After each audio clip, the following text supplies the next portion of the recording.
حضرت معاذ بن جبل رضی اللہ تعالیٰ عنہ رسول خدا صلی اللہ علیہ وسلم کی قبر اطہر پر۔ حضرت معاذ بن جبل رضی اللہ تعالیٰ عنہ رسول اللہ صلی اللہ علیہ وسلم کی قبر مبارک پر کھڑے اور رو رہے تھے۔ حضرت معاذ رضی اللہ تعالیٰ عنہ سے سیدنا عمر رضی اللہ تعالیٰ نے پوچھا، کیوں رو رہے ہو؟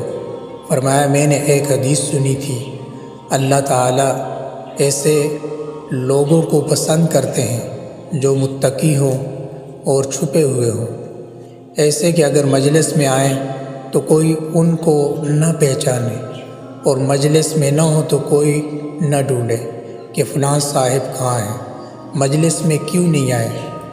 ان کے دل ہدایت کے چراغ ہیں، ہر فتنہ سے محفوظ رہیں گے۔ اللہم اجعلنا منہم ومعہم۔